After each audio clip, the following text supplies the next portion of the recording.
دیکھیں جو 800 میٹر کا اونٹ ہوتا ہے وہ حدود حرم جس کو تصور کیا جاتا ہے جو وائٹ ماربل لگا ہے وہاں سے، ٹھیک ہے، وہاں سے 800 میٹر اس نے جانا ہے، 4 دفعہ آنا ہے، 4 دفعہ جانا ہے، 800 میٹر یعنی 1.5 کلومیٹر آلموسٹ یہ ڈیلی ایک دفعہ میں چلے گا نماز کے لیے.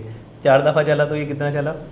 6 کلومیٹر. 6 کلومیٹر جب اس نے سفر کر لیا تو پھر تیسرے دن بعد اس کو پینڈول بھی لینی ہے، اس کو پھر سارے معاملات شروع ہو جائیں گے. بھائی وہ کیا عمرہ کرے گا یا عبادت کرے گا، کیا کرے گا؟ اچھا یہاں سے لے کے اندر کعبے تک جانا، ٹھیک ہے، یہ تقریباً آپ کا 600 میٹر 550 میٹر کا ڈسٹینس یہ بھی ہے. بالکل.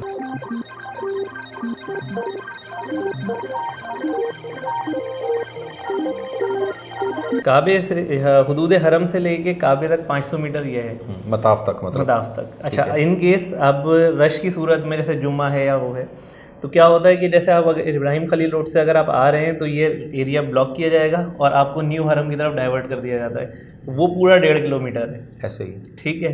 اب آپ سوچیں آپ کتنا چلتے ہیں، تو یہ سوچنا چاہیے. اچھا جب آپ شٹل سے اترتے ہیں تو ہارڈلی آپ حدود حرم تک 250 سے 300 میٹر میں پہنچتے ہیں. اگر اجیات پارکنگ پہ اترتے ہیں، کچھ پارکنگ ہے کدائی کی ہے، کدائی کی پارکنگ جو ہے بالکل کلاک ٹاور کے نیچے ہے، وہاں سے ہارڈلی 50 میٹر بھی نہیں ہے، تو آپ کو چلنا بہت کم پڑتا ہے. تو بالکل جو کلاک ٹاور کے نیچے پارکنگ ہے وہاں سے تو نیچے سے باہر نکلیں تو سامنے حرم میں جس کو ہم وہ کہہ رہے ہوتے ہیں کہ واش روم نمبر 3 4 5 اور اس وہاں کچھ اور نام اس طرح ہاں لوگ لے لیتے ہیں اپنی آسانی کے لیے. آسانی کے لیے بالکل. تو وہ جگہ بالکل قریب ہے، یہی تو عبدالعزیز گیٹ سے بھی آپ اندر آرام سے جا سکتے ہیں. تو یہ ایک سمجھنے والی وہاں کے حوالے سے چند چیزیں ہیں. اور اسی طرح ایک اور چیز ہے کہ وہاں جو میں نے اپنا ایک ایکسپیرینس کیا کہ جو لوگ وہاں جانے کے بعد بار بار آنا جانا کرتے ہیں نا، وہ ان کی عبادت نہیں ہو پاتی. میں اپنا بہت اب فرض کروں کہ نماز ظہر 12 بجے 12:30 بجے ہم حرم میں داخل ہوتے تھے، اور 12 12:30 جانے کے بعد ہم اپنے ساتھ بیگ میں کچھ جو ہے، ویسے زمزم تو وہاں جتنا مرضی پیتے رہو اور زمزم بھر کے پینا چاہیے. زمزم کے متعلق نبی علیہ السلام نے فرمایا کہ یہ غذا بھی ہے، شفا بھی ہے، اور وہ سب جس نیت سے پیو کے لیے. تو الحمدللہ اس میں بڑا، اور ساتھ آپ نے چند کھجوریں رکھ لیں، کچھ میوجات رکھ لی، یہ چیزیں رکھ لیں، تو یہ آپ اپنا شام کا ٹائم وہاں گزاریں گے. وہ آپ والی بات کہ آئیڈیل پوزیشن ہے، اس آئیڈیل پوزیشن کو سمجھائے گا اور بتائے گا کون؟ وہ علامہ بتائیں گے، جو رہنما ہوں گے. اگر وہ خود عملی طور پر اس چیز کی طرف آئیں گے تو آپ پھر یہ دیکھیں گے اگر آپ کی ظہر سے عصر، عصر سے مغرب، مغرب سے عشاء، عشاء کے بعد بھی آپ ٹائم وہاں مطاف میں خانہ کعبہ کی زیارت، وہاں تو ایک سانس لینا نیکی ہے، وہاں کعبہ کی زیارت نیکی ہے، اس سے بڑھ کر نیکی نہیں ہے. ایسا ہی ہے. تو اب اگر آپ اس کو چھوڑ کے اور بار بار اپنے ہوٹل کے چکر لگا رہے ہیں تو بھائی پھر کون سا ہے. اب یہ لوگوں میں ہوٹل ہمیں اچھے سے اچھا کیوں چاہیے؟ کیونکہ ہمیں آرام چاہیے، اس میں ٹائم گزارنا ہے. یہ ہے اس طرف خیر ابھی نہیں جاتے، لیکن ابھی کیونکہ آپ ہیں تو اس کا فائدہ اٹھاتے ہوئے کچھ آپ کی جو ہے وہاں کے ایکسپیرینسز لیتے. جب آپ کی پہلی نظر کعبے میں پڑی تو کیا کیفیت تھی؟ یہ بڑا آپ نے وہ سوال کیا، اور واقعتاً ہر حاجی کو، ہر زائر کو اس کے لیے باقاعدہ تیاری کرنی چاہیے، یعنی یہ ویسے نہیں ہوگا، یہ ذہن میں رکھیے گا.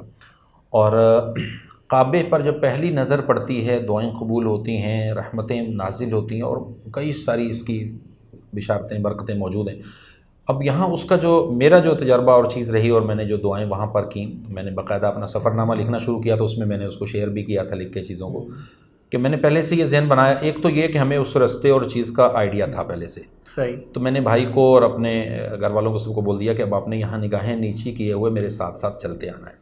ہم چلتے آئے، بالکل جیسے اندر قریب آئے تو آنے کے بعد ایک وہ جگہ آتی ہے کہ جہاں سے اب سیڑھیاں نیچے اترتے ہیں تو پھر بالکل مطاف اور کعبے میں نظر آ جاتا خانہ کعبہ. وہاں سیڑھیاں اترنے سے پہلے جب اوپر ہوتے ہیں نا تو وہاں سے کعبے کے کچھ حصے نظر آ جاتے ہیں اوپر سے ہی. اگر وہاں آپ نے اپنی آنکھیں جو ہیں وہ بالکل سیدھی ایسے رکھیں تو آپ کو کعبہ وہیں نظر آ جائے گا. اب آپ پر لازم ہے کہ اگر آپ نے اس چیز پر کہ کعبے پہ پہلی نظر پڑے تو دعا کرنی ہے تو وہیں کھڑے کھڑے آپ کو دعا کر لینی ہے. لیکن اگر وہاں نہیں کی تو، اور آپ نے واقعی آنکھیں جھکائی رکھیں اور آپ نے بالکل ان سیڑھیوں سے یا جو اسٹیئر جو الیکٹریکل لگی ہیں اس پہ کھڑے ہو کے نیچے آپ جیسے اتریں گے، اترنے کے بعد بھی آپ نگاہیں نیچی کیے ہوئے تھوڑا آگے آ کے سکون سے پلر کے ساتھ لگ جائیں. اب وہاں کھڑے ہو کے جو ہے نا پھر آپ دعا شروع کریں، اور پہلی دعا یا اللہ میری ہر نیک اور جائز دعا قبول فرما. پھر یا اللہ میرے ایمان کی حفاظت فرما. ایمان کی حفاظت کی دعائیں بہت ضروری ہیں. یقین مانو میں ایسے علماء کے قصے واقعات، اور آپ سے بھی گفتگو بھی ہو رہی تھی ایک شخص کے بارے میں کہ وہ ایک پائے کا عالم تھا، بڑا مشہور تھا، اب وہ ایک گمراہی کی طرف ہے. تو اس طرح کی یار ہمارا علم، ہمارے نیکیاں، ہمارے اعمال، ہماری ساری چیزیں یہ اسی وقت کام دیں گی جب ہم مرتے وقت کلمہ طیبہ ہمیں نصیب ہوگا. تو وہاں اس در پہ جا کر لوگ جو ہے وہ مختلف چیزیں مانگتے ہیں. میں تو کہتا ہوں وہاں یہی مانگنا چاہیے، دنیا مانگنے کے بجائے آخرت مانگیں. آخرت مانگ لیں. دنیا دیکھیں آپ کو اللہ نے دے دینی ہے. وما من دابۃ فی الارض الا علی اللہ رزقها. ہر زمین پہ چلنے والے چوپائے کا رزق بھی اللہ نے لکھ دیا ہے. یہ جو آج ساری چیزیں ہیں نا، یہ دنیا کی ایک کھیل بنی ہوئی ہے، یہ نظام ہے. رب نے وہ رکھا ہوا ہے، اسٹرگل کرنی ہے، کوشش کرنی ہے، آگے بڑھنا ہے. حقیقت میں وہ رزق کا معاملہ تو اس نے متعین کیا ہوا ہے، اب ہمیں اٹھانا ہے. بالکل ایسا ہی. خلیل بھائی، عمرہ بھی ادا کر لیا ماشاءاللہ، مکے کے اندر آپ ہیں. مکے کی مزید ایکسپیرینسز بتائیں کہ وہ کیسے رہے، آپ نے کتنے مزید عمرے ادا کیے، کتنے طواف ادا کیے، جو ایک معاملات ہوتے ہیں کیا معمولات رہے. اچھا، اس لیے یہ پوچھ رہا ہوں کہ یہ ہمارے نا ویورز کو بھی سیکھنے کو ملے گا، کیونکہ ظاہر ایک ٹائم ڈسٹریبیوشن ہوتی ہے جس میں کم وقت میں زیادہ عبادت انسان کر سکتا ہے، اور یا وہ عبادات زیادہ بہتر کر سکتا ہے کہ جس میں جو ہے نا زیادہ اس کے لیے اخروی فائدہ ہو جاتا ہے. تو ایسی کیا چیزیں آدمی وہاں کرے؟ دیکھیں وہاں حرم پاک کے اندر جو چیزیں سب سے زیادہ مین ہیں، نمبر 1 تو دیکھیں جس نیت سے اب جا رہے ہیں وہ عمرہ ہے نا. عمرے کو صحیح ادا کرنے کے لیے صحیح معلومات لیتے ہوئے اور صحیح طریقہ جانتے ہوئے آپ عمرہ ادا کریں. اور ایک بڑی اہم چیز وہاں پر جس میں بھی تکلیف ہوتی ہے، لوگ وہاں وضو کا خیال نہیں رکھ پاتے. اس پر بہت سارے لوگوں کی توجہ بھی نہیں ہوگی، اور معاذ اللہ ایسے لوگ بھی ہیں کہ وہاں پر حالانکہ اب مطاف سے بالکل سائڈ پر ہی آئیں تو وضو خانے چھوٹے چھوٹے بنائے ہوئے ہیں انہوں نے. ہاں واش روم تو دور ہے، وضو خانے ابھی اندر بھی دے دیے انہوں نے کہ اگر کسی کے وضو نہیں ہے تو وہ اپنی جگہ چھوڑے فوراً آئے وضو کرے. طواف میں وضو ہونا لازم ہے.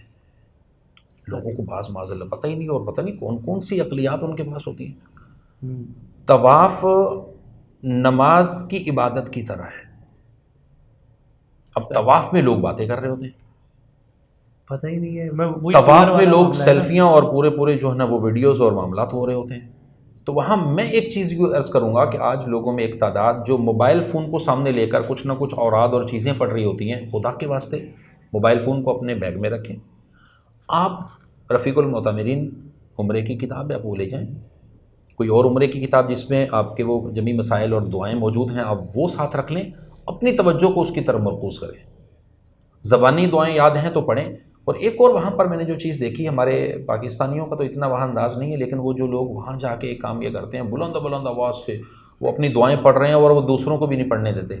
یہ بڑا ایک تکلیف دہ امر وہاں ہوتا ہے. لیکن آپ نے اپنا کام کرنا ہے تو اب آپ اپنی توجہ کے ساتھ ایک تو طواف کے جو 7 چکر ہیں یہاں یہ بھی تھوڑا سا بتائیے گا، کیونکہ ہمارے بہت سارے لوگ، ہمارے یہاں تو عموماً یہ رواج نہیں ہے، لیکن کچھ کنٹریز کے لوگ آتے ہیں اور بہت زور سے وہ پورا گروپ ہوتا ہے وہ پڑھ رہا ہوتا ہے دعائیں اپنی. اچھا، ایسے ہی ہے. اب مسئلہ یہ ہے کہ ہمارے ہاں بہت سارے لوگ اس کو سمجھتے ہیں کہ صحیح ہے. کیا زور سے پڑھنی چاہیے دعا؟ نہیں، بالکل نہیں. چونکہ دیکھیں عبادت میں خلل ہے نا. مسجد میں لوگ نماز پڑھ رہے ہیں، اب نماز جب لوگ مسجد میں پڑھ رہے ہیں تو ایک بندہ زور سے نماز پڑھنا شروع کر دے تو باقی نمازیوں کو اس سے تکلیف ہوگی نہیں ہوگی؟ صحیح. تو سیم چیز وہ ہے کہ وہاں پر مطاف کے اندر جتنے بھی طواف کرنے والے ہیں ہر ایک اپنی انڈیویجول عبادت کر رہا ہے طواف. اب آپ جو ہے 10 لوگوں کو لے کر آپ نے زور سے جو ہے نا وہ سب کو وہ کرنا شروع کر دیا، اگرچہ وہاں کوئی کسی کو کچھ نہیں کہہ رہا ہوتا. اچھا، لیکن کچھ لوگ واقعی میں نماز بھی تو پڑھ رہے ہیں، نوافل ادا کر رہے ہیں. میں نے تو سمجھانے کے لیے آپ کو بات عرض کی، لیکن وہاں تو وہ چیزوں کو نہیں توجہ. اور ابھی ایک اور تکلیف دہ چیز وہاں پر میں نے جو دیکھی ہے، باقاعدہ لوگوں نے اب وہاں پر چپلوں کے ساتھ طواف شروع کر دیا. یہ تکلیف دہ چیز ہے. بھلے اس کو آپ یہ کہیں کہ وہ چپل اس نے صرف طواف کے لیے رکھی ہے یا XYZ کچھ بھی ہے، لیکن آپ کیا اس کو مسجد الحرام نہیں کہتے؟ کیا وہ مسجد نہیں ہے؟ اس میں کچھ گنجائش تو موجود ہے نا. دیکھیں نہیں، میں وہ بات عرض کروں کہ اس پر فتوے اپنی جگہ پر، لیکن اس میں اتنی اس کے اندر زہیب بھائی یہ قوم انہی چھوٹی چھوٹی چیزوں کی وجہ سے بعض ایسی ان بے ادبیوں کی طرف چلی جاتی ہے کہ جو واقعتاً دین کو جو ہے نا وہ نقصان پہنچاتی ہے، کیونکہ وہاں پر جب اس چیز کی اجازت دی جائے گی کہ آپ کوئی بھی شخص چپل کے ساتھ طواف شروع کرے تو وہ چپل وہی بیگ میں ڈال کے واش روم میں لے کے جا رہا ہے اور اسی چپل کو دوبارہ وہ ڈال کے آ کے طواف شروع کرے گا، تو یہ جہالت ہے۔ ہمیں اس کو برکیف پاکستانی قوم جو ہماری یہاں سے جاتی ہے، ہمیں کم سے کم ان کو تو یہ ذہن دینا ہے، جو انڈین ہمیں سنتے ہیں، جو بنگلہ دیشی اردو سمجھنے والے ہمیں سنتے ہیں، یہ ہمارے ریجن کے لوگ کرتے نہیں کرتے الحمدللہ، لیکن اس کی ایک پرابلم آ رہی ہے، اب پرابلم آ رہی ہے، اب یہ سمجھیے گا، وہ لوگ کہ جو ہمارے ریجن کے تھے اب وہ یورپ کنٹریز کی طرف شفٹ ہو گئے، اب وہاں جا کر ان کو وہ پاکستانی ادب والے انداز اور معاملات زہیب بھائی نہیں ہے نا، تو یقین مانیں مجھے اس دفعہ دیکھ کر بڑا ایک تکلیف دہ معاملات ہوئے کہ ان لوگوں نے وہاں پر وہ بھی کچھ لوگ یہ ہے، لیکن دیکھ کر لوگ اس چیز کی طرف آتے ہیں، تو یہ ایک میرا تکلیف دہ ایکسپیرینس تھا، میں نے جو آپ سے شیئر کیا، یہ نہیں ہونا چاہیے۔ میرے پاس اس کی چند تصاویر بھی ہیں، میں نے بھی یہ دیکھا ہوا ہے۔ اور آخری بات یہ ہے کہ دوسری آپ نے جو اس کے ساتھ مجھ سے پوچھی کہ وہاں پر طواف کر لیا، کتنے عمرے کیے، تو اب اس کے اندر جو عمرے کرنے کے حوالے سے معاملہ ہے، اس چیز کو یہ آپ سمجھ لیں کہ 5، 10 یا 12 عمرے کرنا اصل نہیں ہے، اصل چیز یہ ہے کہ عمرے کو ویسا ادا کریں جیسا اس کا حق ہے۔ اب نیکسٹ ہم کوئی پوڈ کاسٹ کریں گے تو اس میں ہم اس کی تفصیل اس چیزوں کی طرف آئیں گے کہ کس جگہ سے عمرہ کرنے کی کیا فضیلت ہے، اگر مسجد عائشہ سے آپ عمرہ کرتے ہیں تو اس کی کیا فضیلت ہے، جعرانہ سے کرتے ہیں تو اس کی کیا فضیلت ہے، اسی طرح جب مکے سے مدینے سے مکے جا رہے ہوتے ہیں تو اس سے کرتے ہیں، طائف سے آ کے کرتے ہیں، تو یہ چیزیں بھی سمجھنے کی ہیں۔ یہ انشاءاللہ یہ سارا کچھ ہم لے کر آئیں گے اپنی نیکسٹ پوڈ کاسٹ کے اندر، اور اب آپ ہمارے ساتھ جو ہے جڑے رہیے گا۔ آپ کو امید ہے کہ بہت ساری اچھی انفارمیشن مل رہی ہوگی اس چینل کے تھرو، اور آپ نے جو ہے ہمارے ساتھ بنے رہنا ہے، اس کو شیئر بھی کرنا ہے۔ کچھ پوچھنا چاہیں آپ خلیل بھائی سے تو آپ جو ہے اس میں نیچے کمنٹ کر سکتے ہیں، وہ سوال انشاءاللہ ہم اگلی ایپیسوڈ کے اندر پوچھیں گے بھی کہ یہ سوال آئے ہیں، تو آپ وہ بھی دے سکتے ہیں۔ اپنا بہت خیال رکھیے گا، لائک، سبسکرائب اور شیئر ضرور کیجیے گا، کیونکہ یہ وہ باتیں ہیں جو دوسروں تک پہنچیں گی تو انشاءاللہ یہ آپ کے لیے بھی صدقہ جاریہ بنیں گی، ہمارے لیے تو ہیں ہی، آپ کے لیے بھی بنیں گی۔ اپنا بہت خیال رکھیں، اللہ حافظ۔